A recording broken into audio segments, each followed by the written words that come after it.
Last month, Priya got promoted.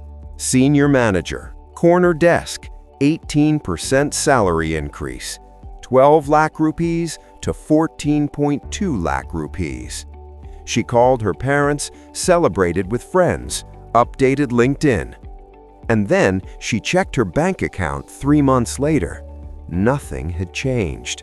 Same balance, same stress, same feeling of falling behind. Because here's what nobody told Priya. Her raise was an illusion. A number went up, but her wealth didn't move. In fact, she might actually be poorer now than she was last year. Not because she's bad with money, not because she's overspending, but because the system is designed to make your salary increases irrelevant.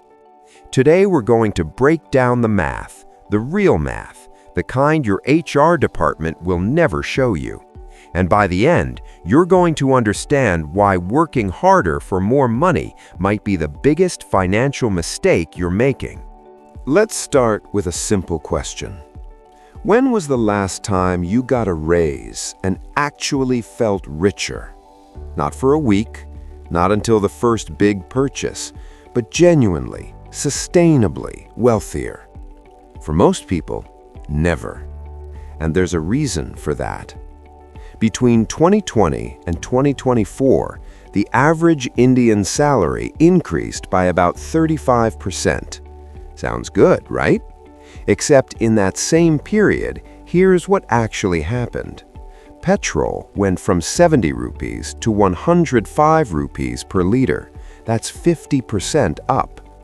Average rent in Bangalore increased by 45%. Tomatoes hit 200 rupees per kilo. Tomatoes. A standard grocery bill that was 3,000 rupees became 4,500 rupees. Your salary went up 35%. Your life got 45% more expensive. You didn't get a raise. You got a pay cut, disguised as a promotion. The invisible tax. This is what they don't teach you in school. Inflation isn't just prices going up. It's a silent transfer of your purchasing power.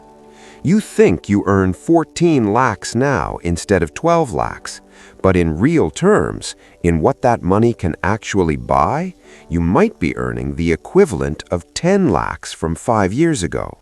The number got bigger, the value got smaller. And the worst part? You probably celebrated when it happened. Let's do the calculation your HR manager hopes you never do. Say you earned 10 lakhs rupees in 2019. You get a 7% raise every year. Pretty good, right? Above average even. By 2024, you're making 14.03 lakhs rupees. That's a 40% increase in 5 years. But here's the problem. Official inflation in India averaged 5.5% during that period. Official inflation. The real number, the one you feel when you pay rent, buy groceries, fill your tank, is closer to 8 to 10%. Let's be generous and call it 7%. If your salary needs to grow at 7% just to maintain the same purchasing power, and you're getting 7% raises, you're running on a treadmill. You're not moving forward, you're just not falling backward as fast. The lifestyle creep trap. But it gets worse, because when you get that promotion, what do? You upgrade. New apartment, better car, nicer restaurants, Swiggy instead of cooking. You're earning more, so you should live better, right? Except your expenses just jumped by 25%, while your salary only increased by 18%. You've now locked yourself into a more expensive lifestyle with money that's losing value every single month. This is the trap. You get promoted, you spend more, inflation eats the difference, and suddenly you're more stressed than you were before the raise. Real versus nominal. Here's the language economists use to hide this from you. Nominal income is the number on your payslip, the one that goes up. Real income is what that money can actually buy, the one that stays flat or goes down. When your company gives you an 8% raise, they're celebrating nominal income. When you can't afford to buy a house your parents bought on half your salary, that's real income. And in India, right now, real income for the middle class has been stagnant or declining for over a decade. You're working harder, earning more, and getting poorer. Why your parents had it easier. Let's talk about the thing nobody wants to admit. Your father bought a 2 BHK in a decent part of Mumbai in 1995 for 15 lakh rupees. He was earning 5 lakh rupees a year. That apartment cost him 3x his annual salary. Today, that same apartment is worth 2.5 crores rupees. You earn 15 lakh rupees a year. That apartment now costs you 16x your annual salary. Your salary is 3x what your father earned, but the apartment is 166x more expensive. This isn't because you're less hardworking or less smart. It's because the rules changed. The Great Wealth Transfer. Remember our last video, the one about who gets rich first when money is printed? This is the other side of that story. When the Reserve Bank of India prints money, it flows to banks, corporations, and asset owners first. They buy real estate, they buy stocks, they buy gold. And by the time that money reaches your salary, months or years later, the prices of all those assets have already shot up. You're always chasing, always late, always priced out. Your salary increase isn't designed to make you wealthy. It's designed to keep you employed. There's a difference. The retirement mirage. And here's the scariest part. Let's say you're 30 years old today. You're earning 15 lakh rupees a year. You save 3 lakh rupees annually. You're disciplined.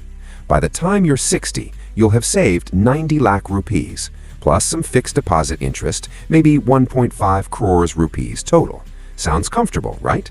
Except if inflation averages 7% for the next 30 years, that 1.5 crores rupees will have the purchasing power of about 20 lakh rupees in today's money. You worked for 30 years, saved diligently, and you'll retire with less purchasing power than you have right now. That's the trap. You can't save your way out, not with salary alone. The corporate incentive. Here's what your company knows that you don't. Giving you a 7% raise costs them almost nothing because they're raising prices by 10%. Their revenue grows faster than their payroll. And you think you're winning because the number went up. It's brilliant, really. They give you a raise, you feel valued, you stay loyal. Meanwhile, their profit margins expand, and your real purchasing power shrinks. Everyone's happy except your future self. The government incentive. And the government, they love this system because you're still in the same tax bracket, but now you're paying more in absolute terms. You earn 12 lakhs, you pay X in tax. You earn 15 lakhs, you pay 1.25x in tax. Your purchasing power stayed the same, but the government collected more. It's a stealth tax, and you can't vote against it. The belief system. But here's the deepest part of the trap.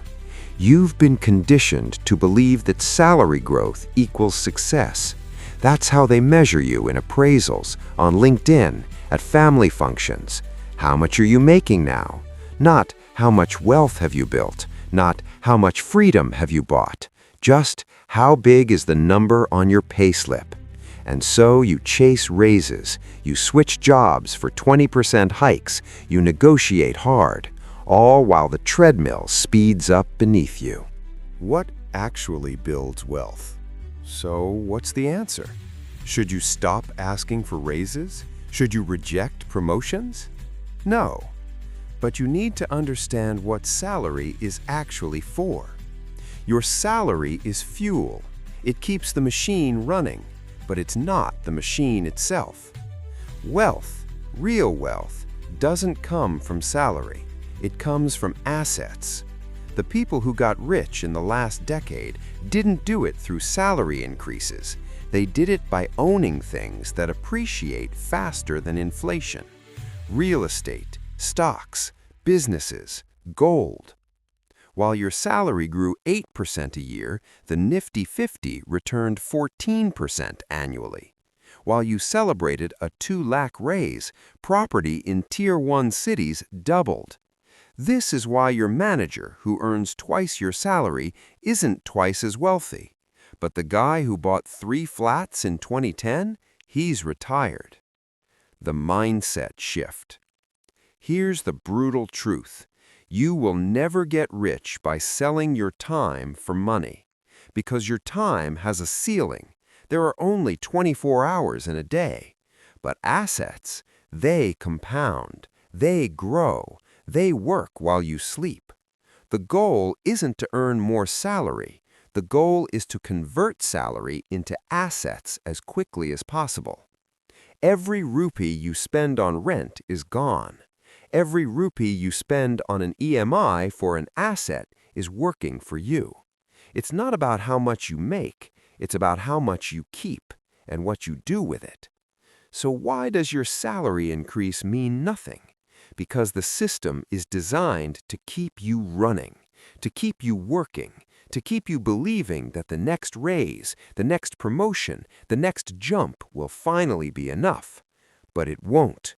Not as long as you're playing the salary game while everyone else is playing the asset game.